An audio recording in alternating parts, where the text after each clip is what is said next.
selesai bersamadi, gitu ya dulur. Jadi pembahasan saya tentang samadhi yang tadi, apakah pertanyaan saya jawab sendiri.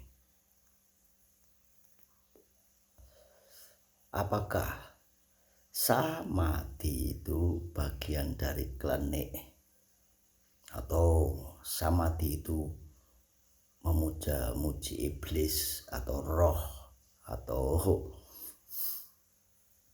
sesuatu yang, karena kan banyak pendapat orang itu berpikir bahwa tanah Jawa ini sakral, tanah Jawa ini mistis, penuh dengan iblis, jiwa-jiwa yang gentayangan dan sebagainya. Salah ungkapan itu menurut saya.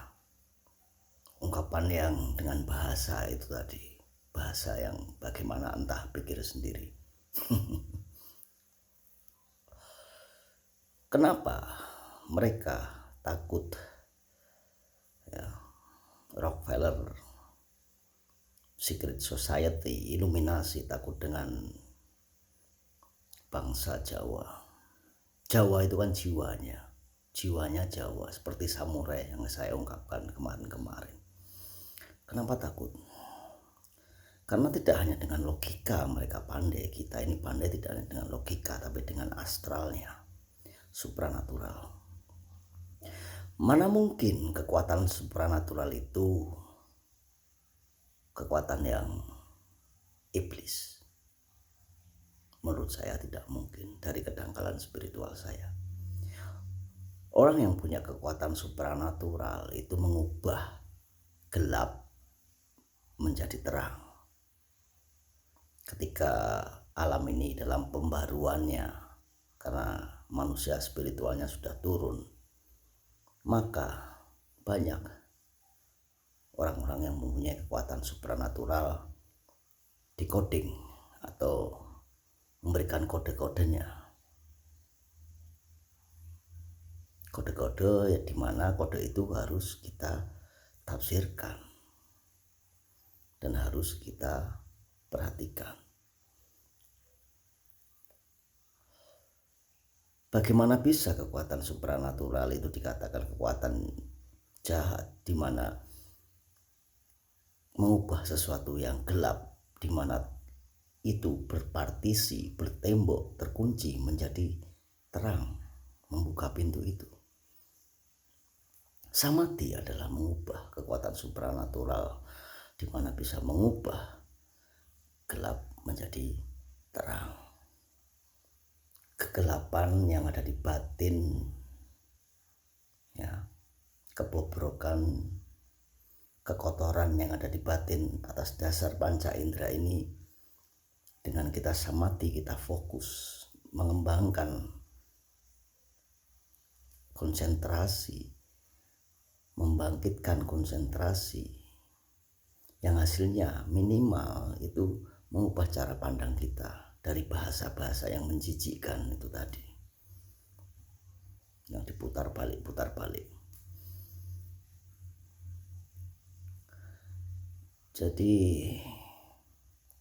kekotoran batin ini akan mempengaruhi pikiran, dan di pikiran ini kita samadhi akan bersih, menimbulkan cahaya terang, di mana mengubah dari gelap menjadi terang. Saya yakin orang-orang yang punya kemampuan supranatural itu mengubah gelap menjadi terang. Tapi yang benar-benar punya kemampuan spiritual supranatural yang tinggi. Dan bagaimana dengan yang tidak mempunyai kemampuan? Ya trik-trik saja, melakukan trik-trik, kaleng-kaleng, trik-trik bagaimana memanipulasi psikologi.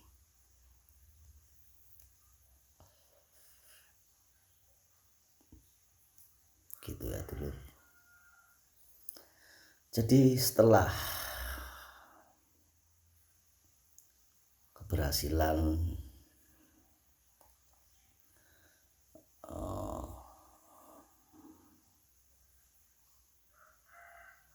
setelah keberhasilan membangkitkan rasa takut yang kita sebut rasa takut, membangkitkan rasa takut yang kita sebut neraka, lalu mencoba membangkitkan rasa kebahagiaan yang kita sebut swag atau swarga.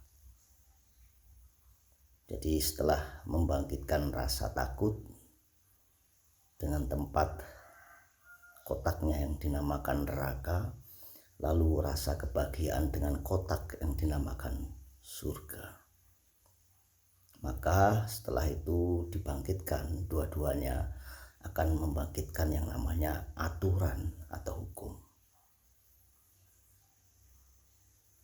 Jadi dibangkitkan dulu rasa takut, lalu dibangkitkan rasa bahagia.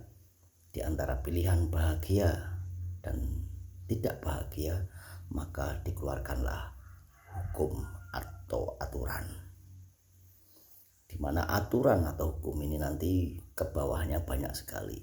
Akan dijelaskan ini penderitaannya, ini kebahagiaannya, ini penderitaannya, kebahagiaannya, penderitaannya, kebahagiaan diputus pacar, penderitaan, kebahagiaan dapat pacar yang cantik, dan sebagainya. Dualisme yang semuanya dua. Rahayu, rahayu dari Timur Bengawan. Mari kita satu batang dulu.